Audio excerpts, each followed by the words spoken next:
Thank y'all for having me. Can everybody hear me okay? Yeah. All right. Didn't know there was going to be a lot of light in here, so sorry about some of the font on the slides. You may not be able to see them very good. But just to brief you a little bit about what I do on a daily basis, Westervelt started a consulting business, a wildlife consulting business, to help work with private landowners about 10 to 12 years ago. And I came on about 8 years ago and started managing that business. And but basically what we do is we work with private landowners like yourselves, and as he mentioned, mainly throughout the southeast. And we primarily focus on intensive deer management. A lot of the things we do benefit other species like turkeys and quail and waterfowl and whatever the landowner interest may be. But we do a lot of habitat work, a lot of habitat plans, and we do a lot of camera surveys for deer, which helps us to determine population characteristics, helps us to make sound population management decisions for the landowner. So we do a broad range of work. We do a lot of habitat work, as I mentioned, from prescribed burning to herbicide applications, timber harvest, thinnings, whatever the limiting factors may be for that particular property in order to help them reach their goals. So, I thought it would be good to talk about managing the woods. Since the vast majority of the state is privately owned timberland or forest, and so what I wanted to do today is really, I'm going to have to, I'm not going to be able to get in the weeds with a lot of things, just going to talk more about high-level management practices that you may be able to implement on your property, and if there's more specific questions, maybe we can talk about it afterwards. But as Monty mentioned in his talk, the first step that we always do is to establish what the objectives are for a property. What are you managing for? Are you managing for timber, deer, turkeys, whatever those objectives are? We've got to clearly define those before we can assess the property, determine what the limiting factors are, the weaknesses are of the property based on your goals. And the next step is going to be to develop a plan that addresses all of those factors that may be limiting the deer herd. Maybe it's nutrition, maybe it's cover, whatever those things are. Is you've got to develop a plan. You got to that's going to help you get to where you're going. And also sticking with the plan. So many times I see landowners really gung-ho at the beginning. Here's what I've got to do. I know what's wrong. I know why I can't produce this particular quality of buck, or why I can't produce more turkeys or quail or whatever that may be, and get started. And then after a year or so, they don't get immediate results, and just kind of fall to the wayside. So the other thing that I would mention is it's really important to stick with the plan and see it, because it takes a lot of time for the habitat to recover from your management practices, and then for the wildlife that you're managing for to respond to that as well. So, incorporated into that management plan for the property, it's really good to have a management map, basically a habitat map, basically showing what's on the property, what kind of habitat types you've got, timber types, whether it's for pine plantations or hardwoods or old field type habitat, food plots, whatever it may be. It helps to identify those with mapping. That way it's easy to pass along to a contractor or somebody that's going to be helping you do the work on the property. And I recommend doing one every year for the property, that outlines what kind of management practices are we going to be doing on our property this year. So it kind of helps you stick to that plan, like I was telling you earlier. Real general, the forest types that we're going to be working with here are going to be pine stands, hardwoods, upland and bottomland types, or mixed pine hardwoods. So we'll go through some of these and talk about maybe some things you can do on your property to improve wildlife habitat, if that's one of your goals. The first thing I would say is maximize the diversity when we're talking about pine management, is maximize the diversity of your pine stands. You know, it's not good for, you know, your whole property to be, you know, 5-year-old pine plantation.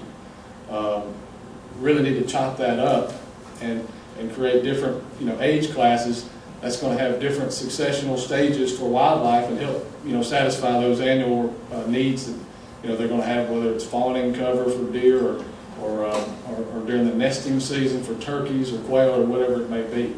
And that's going to require you to reduce the compartment size or stand size of your woods. And that can be done with a variety of different, you know, techniques, but that's going to be the biggest thing, you know, for wildlife management for pines. Also, the key in pine management and improving your stands for wildlife is to create that early succession. You know, basically, you want everything for wildlife to be, you know, within, you know, below 3 feet. Everything, what's on the ground for wildlife. That's where your browse and cover and things like that are going to be accessible for wildlife on your property. Some of the common practices that we apply is going to be thinning, clear cutting, herbicide applications, and burning. We'll go through some of these, but the key again is getting the sunlight on the ground level. We're going to stimulate germination of the seed bank, and that's where you're going to be growing and supporting wildlife. Clear cutting, kind of starting from the beginning, they can be very beneficial to a variety of species, mainly from, you know, for providing that early growth, that early succession, a lot of the browse and cover and seed producing plants for turkeys and quail and songbirds and what have you. So they can be very good in most cases. We recommend, you know, smaller. I know it's not, you know, practical a lot of times from a forest management standpoint, but the smaller the better for wildlife. And it's best if, you know, they're distributed throughout the property and not all in one area. That way it provides a lot more diversity, and it helps kind of spread the wealth through the property versus in certain sections.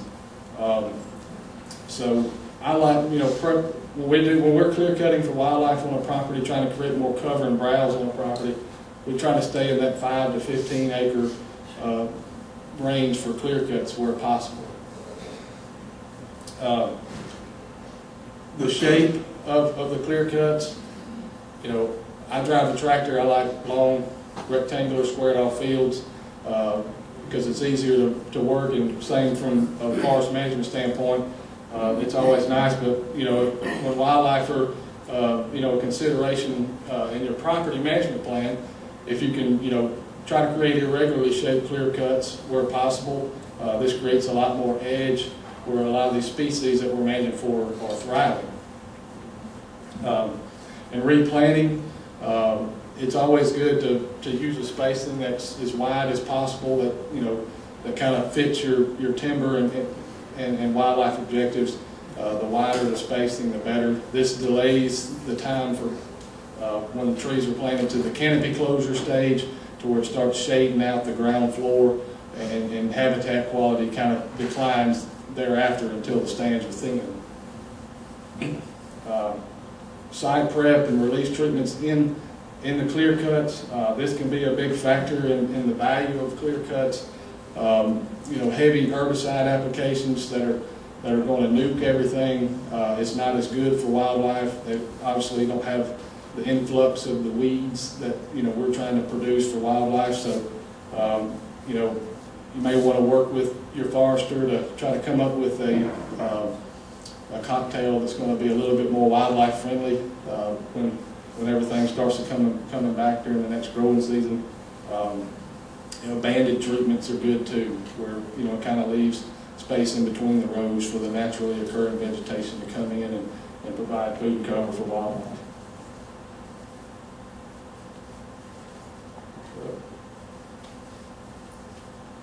I don't know, I can't hardly see the slide from there, but basically that's a pine plantation that's reached that canopy closure stage.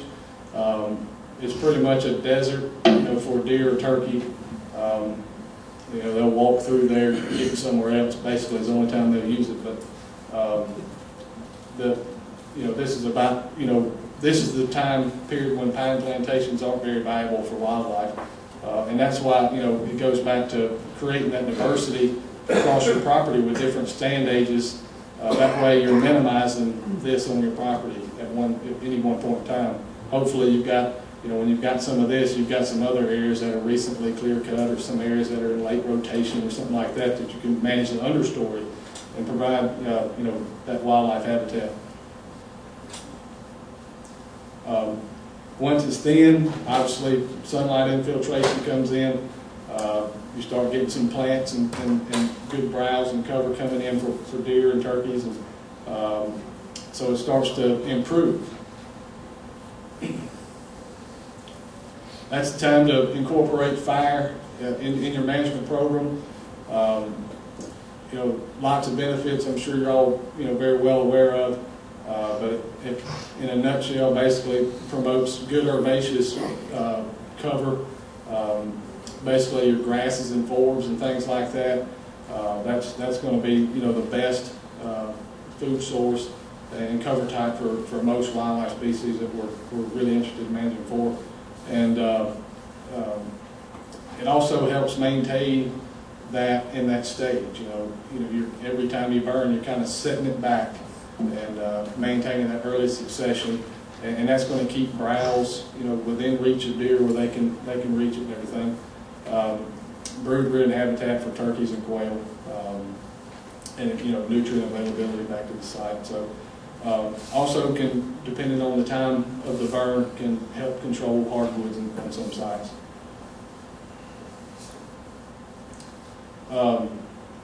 Same thing with prescribed fire, as I discussed with clear cutting. I prefer, you know, smaller burn units where possible. You know, instead of burning off a 100-acre, you know, pine plantation, you know, divide it up in, you know, 3 or 4 units and burn one of those units every year. You know, that's going to help create a lot more diversity, different levels of plant succession that's going to meet different, you know, seasonal needs for wildlife. The timing of the burn, you know, vast majority of burns are conducted in the dormant season. There's, you know, a lot of benefit for doing them other times of the year for different reasons, whether it's hardwood control or what have you, but that's going to depend on the objectives and the site. And as far as how often, typically for wildlife, we're looking at 2 to 4 year, you know, rotations. If you're managing for quail, you might, you know, we're typically trying to burn, you know, 50% of the pine stands every year, so you're basically burning on a 2-year rotation on the property. For turkeys, you may want to burn on a 2 to 3 year rotation, and deer maybe a 3 to 4 year rotation, depending on, you know, rainfall and everything in between those intervals. So, you know, if we go through a period of drought, you may not have the vegetation response yet, so it may take a little longer to get to those levels. So you may have to extend your rotation in some cases. How many of your pine stands look like that? This is not, you know, good wildlife habitat either. You know, it looks green and everything, but you know, a deer can walk through there without bumping into anything to eat on the ground level. So most of us have problems with hardwood encroachment. You know, the stand's been thinned in the past, and we got the sunlight we needed, but, you know, the sweet gum and other undesirables, wing down, whatever it may be in your area, come in and they steal the sunlight and shade out the, you know, ground level that we talked about that's so important for wildlife. So we go in a lot of times and do an herbicide application, typically mid-summer to late summer. We either start in July, you know, through the 1st October, depending on where the property is, and spray the hardwood. Try to get back control of the understory that we're trying to promote and manage for wildlife. That's what it looks like about a month later in October. You can see the quick burn down. I get excited when I see that. Then February of the next year, we'll typically run a burn through there to help remove the litter layer and and the dead hardwood skeletons from the spraying application, and kind of stimulate the seed bank and scarify a lot of the legumes and things that are important for wildlife. So go in there and burn everything off. That's what it looks like the next month in March. Starting to see the green up. I don't know how well you can see the slides, but basically you got all the dead hardwood skeletons where they need to be. No resprouting, hopefully, and then you've got a lot of the herbaceous cover coming in that's going to be much more beneficial for wildlife. A couple months later in May, you can see the big herbaceous response. A lot of the ragweed and pokeweed, blackberry, native desmodiums and lespedezas, and a lot of the plants imported for wildlife, high in nutrition, highly produce a lot of seed for songbirds and what have you. That's what's coming in. And then a few years later, you know, you got visibility back in the stand. Everything's, you know, below 3 or 4 feet. So it's much more desirable from a wildlife standpoint. You always run into things on different properties. You know, sometimes hardwoods are a problem. Most of the time hardwoods are a problem when you're trying to you know, improve the stands for wildlife. But that's kind of, you know, pictures worth 1,000 words sometimes. Some of you have probably seen some similar slides, treatments. On the left, the control or non-treatments on the right side of the road. You can see it's much more desirable for wildlife on the left side. Everything's shaded out, no visibility on the right side. So the carrying capacity for the property on the left for wildlife is much higher.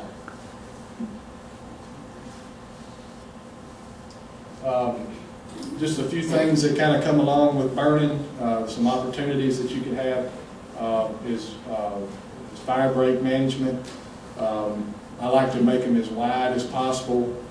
Helps improve property access, and also gives you some, you know, plant management opportunities for supplemental plantings or forages to increase the carrying capacity of the property even more and kind of make use of some wasted space. So you know, the Firebreak on the left is just a ladino clover, or perennial clover. It's managed in that, so it provides some additional forage opportunities. Maintains connectivity for turkeys and things like that.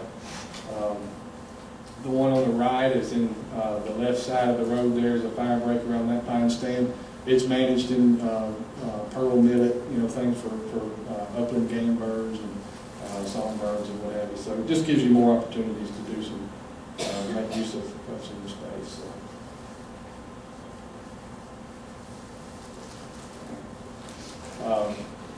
Talk briefly about hardwood management. Kind of run short on time, but mature hardwoods are great. They're beautiful stands. The only problem is for deer and things, and the turkeys, the biggest benefit they provide is a little bit of shade in the summertime and acorns in the fall and winter if we have a good crop. They have very little browse cover, anything from that standpoint that, you know, will grow in big antlers or you know, what have you. But you use a lot of the same practices in hardwood stands. You know, smaller clear cuts, thinnings, and you know, prescribed burning in upland hardwood stands, some low intensity fires and things like that to promote and maintain the cover that we desire. Here's an example of a small clear cut for wildlife. This is in South Mississippi, but you know, some of the you know, mass producing species, some of the quality oaks were left. Hopefully the wind doesn't blow them down, but you know, they're able to, you know, get that full sunlight, expand their crowns, you know, and increase acorn production. And this is fixing to be, you know, really good wildlife habitat.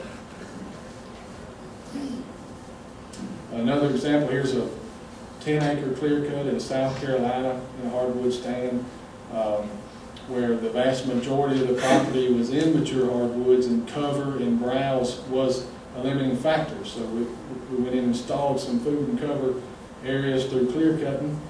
Some of this will probably be maintained in permanent early successional cover. Some of it will be allowed to regenerate naturally. We'll maintain some of those areas with fire, periodically if we can, to set back that succession. It's going to create a lot more diversity on the property. Thinning hardwoods, we try to go in and remove the undesirable species that are up in the canopy competing with the oaks and other things that are going to be providing acorns and hard mass for wildlife. And also, that's going to really is the most effective way to increase acorn production is creating a space in the canopy, allowing those crowns to expand out, produce more twigs, and that's going to produce more acorns. And so that's one benefit of it. The other benefit is we're getting sunlight on the ground. We're going to get some cover and browse coming up in those stands, and look more like this. And during the growing season, we can support more wildlife, with this stand right here. Just kind of another aspect of managing the woods that we have, available to us is roadside management. While we're going in and doing some things with our woodlands, whether within or clear cut, we can address our roads along the way. It gives us more opportunities to plant food plots if that's something you're interested in, where you're limited on the amount of space you can devote to food plots or openings. Helps increase sunlight availability, helps your roads dry a lot quicker, improves access, gives you some hunting or wildlife viewing opportunities, and just helps improve overall property aesthetics. And some of the things that we try to do when we're going into a stand is, or getting ready to address the clear cuts or what have you, is we try not to plant right up next to the roads. This gives us opportunities to keep some space open and manage those roadsides. This is particularly true for turkeys, where clear cuts, the pine stands are young, and they can, when they get too thick, they can cut travel off throughout the property. The thing with turkeys is we need to maintain connectivity to more desirable habitat like the hardwood stand in the background. We got to maintain connectivity throughout the property and not cut them off and let those roads close in. And gives us some management opportunities if we want to plant things on the roadsides or what have you. Edge feathering around food plots. You got opportunities to create a buffer around that and create some natural browse, increase the diversity and what have you. When you're row thinning, you have opportunities here. A lot of times, if we want to add food plot acreage, we'll go in and take out 2 rows in some select areas, and then clean them up, and it gives us opportunities to plant and manage, food plots in the woods and things like that. So there's a good example of a wildlife clear cut in a mature hardwood stand that we've done some hub and spoke type food plots in the clear cut. It's going to be good, and it's going to be too thick to hunt when the pines get up, and kind of maintain some hunt opportunities where the deer are going to be bedding and things of that nature. There's one from above. But I think that's all the time I got. If we got any questions, I think we're running short. I don't want to keep you running. One question, please. Okay, what do you do about regrowth control when you thin hardwood? What is your objective there? I mean, as far as regrowth of what? Whether your objective is wildlife or timber growth. Thin hardwoods, and you just got loose sprouts and everything. Yeah. Well, that's kind of the point of the thin, is to get some of that regrowth coming in. And really, when you're dealing with hardwoods, you don't have the herbicide options like you do in pines. But what you do is you spread it out across the property in different areas, where when it gets to that stage where it's out of reach and not providing that habitat, it's time to go in and do that to another area. Do the same thing. You're kind of, that way you're scattering it out over time, and you're not, all for, at the same time in that one particular tract. But you've also got some hack and squirt opportunities when it gets to that stage where you can go in and move around in the stand, hack and squirt with herbicides to get that sunlight back in there and kill those trees. So it kind of depends on the situation. Thank you.